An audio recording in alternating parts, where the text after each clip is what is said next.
Hi, I'm Raquel Lilly. I am a commissioner with the City of York Human Relations Commission and the operations manager for the Crispus Attucks Association in York, Pennsylvania. I'm a wife, a mother, and a social volunteer that believes strongly in civil rights and civil action. I'm here today to introduce you to Ella Josephine Baker, one of my sheroes in civil rights history. Ella Josephine Baker was a largely behind-the-scenes civil rights organizer whose career spanned over 5 decades. The granddaughter of a slave, she worked alongside some of the most famous civil rights leaders of the 20th century and has been called one of the most important African-American leaders of the 20th century and perhaps the most influential woman in the civil rights movement. Baker was the 1927 valedictorian from Shaw University in Raleigh, North Carolina, where she had already begun challenging school policies she thought were unfair or discriminatory. She worked in the editorial departments of the American West Indian News and the Negro National News, and by the 1930s had joined the Young Negroes Cooperative League started by black journalist George Schuler, which sought to develop black economic power through collective planning and became the group's national director. Throughout the 1930s, 40s, and 50s, Ella taught courses in consumer education, labor history, and African history for the Workers' Education Project in Harlem, and founded the Negro History Club at the Harlem Library.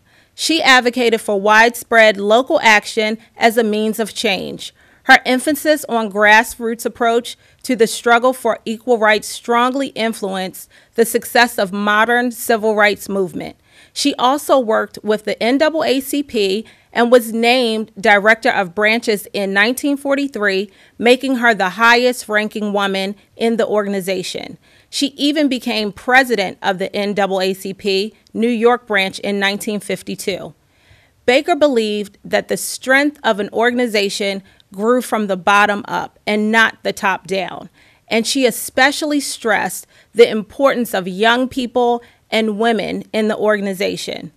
Throughout the 1960s, Ella worked with the Southern Christian Leadership Conference to encourage voter registration and the Student Nonviolent Coordinating Committee to lead anti-war efforts.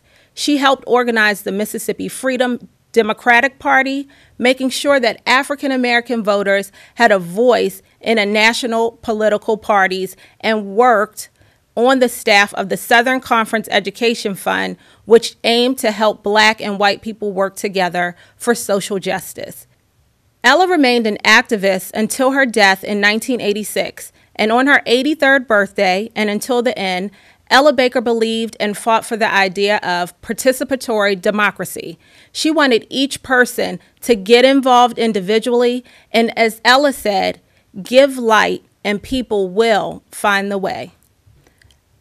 Ella Baker is one of the most important people in history to me because being a silent background person does not always mean that you're voiceless, and it doesn't mean that you're not promoting or prompting a cause.